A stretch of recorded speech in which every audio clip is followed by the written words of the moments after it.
नमस्कार। खास सिचुएशन पर है APT 2.0 पोर्टल के अंदर।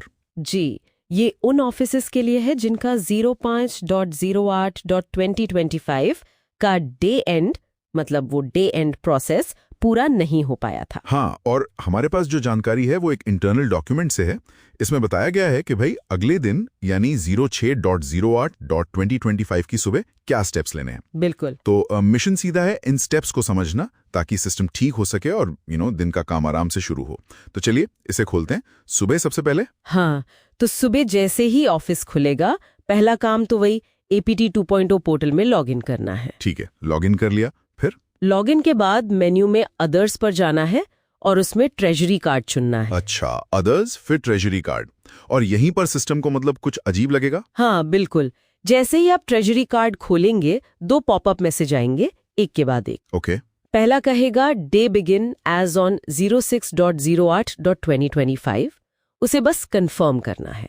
कंफर्म कर दिया। और दूसरा? हाँ, उसके तुरंत बाद दूसरा मैसेज आएगा कि day and not performed on 5/8/2025। इसको भी कंफर्म करना होगा। दिलचस्प है, पहले डे बिगिन पूछता है फिर बताता है कि पिछला डे एंड हुआ ही नहीं था। जी, ये शायद सिस्टम की अपनी करेक्शन प्रोसेस की सीक्वेंसिंग है। तो इन दोनों कंफर्मेशंस के बाद सिस्टम एक फाइनल मैसेज देगा। क्या मैसेज? कि 5/8/2025 का डे एंड और 6/8/2025 का डे बिगिन दोनों अब सक्सेसफुली हो गए हैं। चलिए तो ठीक हुआ, लेकिन काम यहीं खत्म नहीं हुआ होगा। नहीं, बिल्कुल नहीं, बल्कि यहाँ एक बहुत बहुत जरूरी बात है। अभी किसी भी काउंटर PA को काउंटर एलोकेट नहीं करना है। अच्छा, काउंटर एलोकेशन रोकना है। क्यों? क्योंकि पहले पिछले दिन का जो पेंडिंग काम है, जो काउंटर इश्यूज हैं, उन्हें ठीक करना होगा। समझ गया। तो वो कैसे होगा? काउंटर के इश्यूज कैसे देखेंगे? उसके लिए बुकिंग सॉल्यूशंस कार्ड में जाना है, फिर काउंटर ऑपरेशंस और उसके अंदर व्यू काउंटर स्टेटस पर। फ्रॉम डेट और टू डेट दोनों में पिछली तारीख यानी 5/8/2025 डालनी है। ठीक है, 5/8/2025 डाल दिया। और फिर फेच बटन पर क्लिक करना है। इससे स्क्रीन पर उन सभी काउंटर PA की लिस्ट आ जाएगी जिनका कल मतलब 5 तारीख को अकाउंट सबमिट नहीं हुआ था या शिफ्ट एंड नहीं हुआ था। और लिस्ट में पता कैसे चलेगा कि क्या पेंडिंग है, सबमिट अकाउंट या शिफ्ट एंड? वो लिस्ट में ही दिखेगा। हर PA के नाम के आगे 2 आइकन बने होंगे। एक थोड़ा हल्का सा आइकन होगा सबमिट अकाउंट के लिए और एक गहरा आइकन शिफ्ट एंड के लिए। अच्छा, विजुअल क्यों है?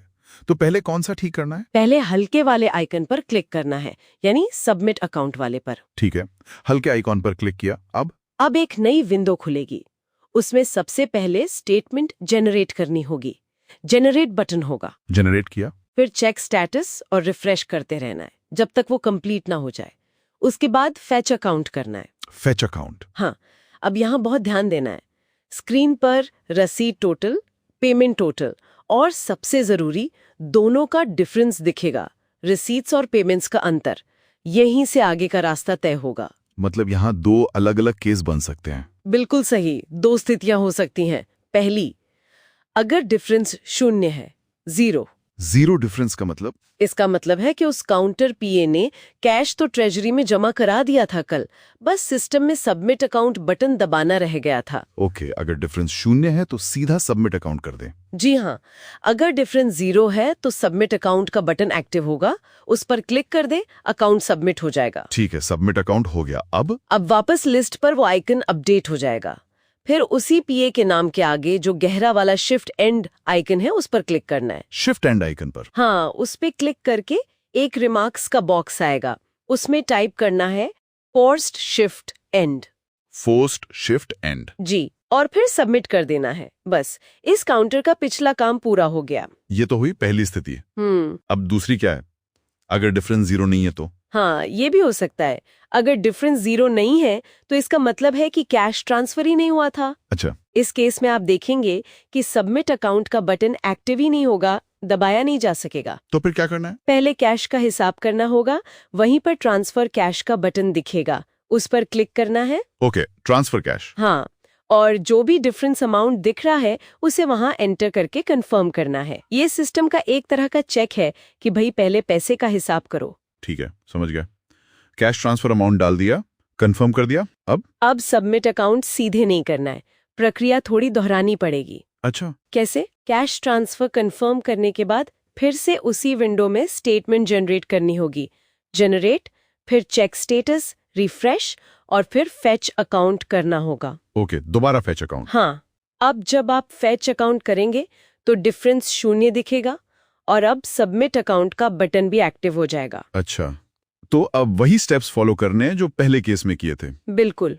अब सबमिट अकाउंट पर क्लिक करें, फिर वापस लिस्ट पर जाकर शिफ्ट एंड वाले गहरे आइकन पर क्लिक करें, रिमार्क्स में फर्स्ट शिफ्ट एंड लिखें और सबमिट कर दें। यानी ये पूरी प्रक्रिया हर उस काउंटर के लिए करनी होगी जिसका नाम लिस्ट में आ रहा है। जी हाँ, जितने भी काउंटर पीए कल अपना काम पूरा नहीं कर पाए थे, उन सब के लिए एक एक करके ये स्टेप्स दोहराने होंगे।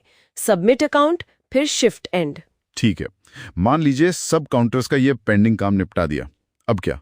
अब एक बहुत महत्वपूर्ण वेरिफिकेशन स्टेप है। ट्रेजरी कार्ड में वापस जाना है। ट्रेजरी कार्ड में? हाँ, और वहाँ रिपोर्ट सेक्शन से 5 तारीख 2025 की टीसीबी यानी ट्रेजरी कैश बुक और डीटीआर यानी डेली ट्रांजैक्शन रिपोर्ट जनरेट करनी है। टीसीबी और डीटीआर निकालना है 5 तारीख का। जी, और ये सिर्फ निकालना नहीं है, इन रिपोर्ट्स का जो क्लोजिंग बैलेंस है उसे ऑफिस के फिजिकल कैश से मिलाना है। एकदम एक्यूरेट मैच होना चाहिए। ये बहुत जरूरी है। हाँ, ये तो ऑडिट के लिहाज से भी जरूरी होगा। बिल्कुल, कोई गड़बड़ी नहीं होनी चाहिए। तो जब ये सब वेरीफाई हो जाए, रिपोर्ट्स मैच हो जाएं, तब जाकर आप 6 तारीख 2025 के लिए नॉर्मल काउंटर एलोकेशन का काम शुरू कर सकते हैं। पिछला हिसाब किताब पूरा होने के बाद ही नया दिन सही से शुरू होगा। सही। अच्छा, इसमें डिलीवरी ऑफिसेज के लिए भी कुछ खास ध्यान रखने वाली बात थी। हाँ, एक बहुत जरूरी चेतावनी है डिलीवरी ऑफिसेज के लिए। क्या है वो? जब तक ये पूरी प्रक्रिया मतलब सारे पेंडिंग सबमिट अकाउंट और पोस्ट शिफ्ट एंड वाली प्रक्रिया पूरी तरह खत्म नहीं हो जाती, हाँ, तब तक पीडीएमएस में शिफ्ट बिगिन करने के बाद भी कोई भी फाइनेंशियल आइटम जैसे ईएमओज हैं या सीयूडी आर्टिकल्स हैं, उनकी डिलीवरी या कोई भी अपडेट पीडीएमएस में नहीं करना है।